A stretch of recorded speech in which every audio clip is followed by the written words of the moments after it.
हरियाणा विधानसभा चुनाव में जहां एक और भाजपा तीसरी बार सरकार बनाने की कोशिश में है, वहीं कांग्रेस सरकार इस समय भारतीय जनता पार्टी के लिए सबसे बड़ी चुनौती है। लोकसभा चुनाव में भी कांग्रेस ने भाजपा को टक्कर देते हुए बराबरी का मुकाबला रखा। अब विधानसभा चुनाव में भाजपा और कांग्रेस दोनों ही पार्टियां अपना दमखम दिखाने पर जुटी हैं।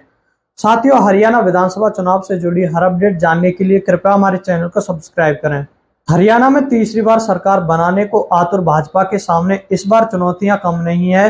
सत्ता विरोधी लहर और 10 साल सत्ता से दूर चल रही कांग्रेस सबसे बड़ी चुनौती बन रही है। लोकसभा चुनाव में भाजपा के प्रदर्शन से पार्टियों के रणनीतिकारों में निराशा है। लोकसभा चुनाव से ठीक पहले मनोहर लाल के स्थान पर ओबीसी वर्ग के नायब सिंह सैनी को मुख्यमंत्री बनाकर सत्ता विरोधी कारकों को कम करने की कोशिश की थी, लेकिन भाजपा जिस तरह आधी सीटों पर खिसक गई, 5 सीटों पर कांग्रेस ने जीत दर्ज की और मत प्रतिशत में बढ़ोतरी की। इसे ध्यान में रखें तो विधानसभा चुनाव में भाजपा को कांग्रेस से चुनौती मिलने वाली है। हालांकि कांग्रेस की गुटबाजी का भाजपा को कितना फायदा मिल सकता है, यह देखने लायक होगा। लेकिन 2 दिन पहले कांग्रेस की प्रदेश चुनाव समिति की नई दिल्ली में हुई बैठक में भूपेंद्र सिंह हुड्डा के साथ रणदीप सुरजेवाला, कुमारी शैलजा, कैप्टन अजय यादव और वीरेंद्र सिंह ने भागीदारी करते हुए यह संदेश देने की कोशिश की कि भले ही उनके बीच मुख्यमंत्री पद की लड़ाई है, लेकिन सबसे पहले जीत के लिए वे एकजुट होंगे। हरियाणा में लोकसभा चुनाव में भाजपा ने 46.11% और कांग्रेस ने 43.67% वोट हासिल किए थे। कांग्रेस ने 9 लोकसभा सीटों पर चुनाव लड़ा था। कुरुक्षेत्र सीट सहयोगी दल आम आदमी पार्टी को दी थी। आप कुरुक्षेत्र सीट से जीत नहीं पाई, लेकिन यहाँ 4 विधानसभा सीटों पर जीत हासिल करते हुए पूरे राज्य में 3.94% मत हासिल किए थे। कांग्रेस और आपके इन मतों को जोड़ दिया जाए तो यहाँ 47.61% बनता है, जो कि भाजपा के 46.11% से थोड़ा अधिक है।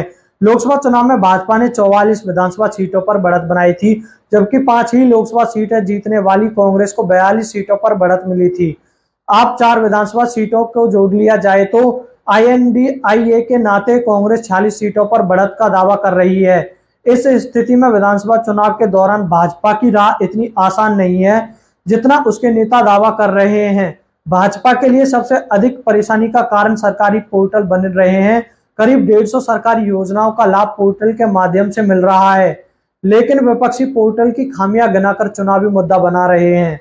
नई पेंशन का लाभ लेने में भी सरकारी बाबुओं ने लोगों को खूब चक्कर कटवाए हैं।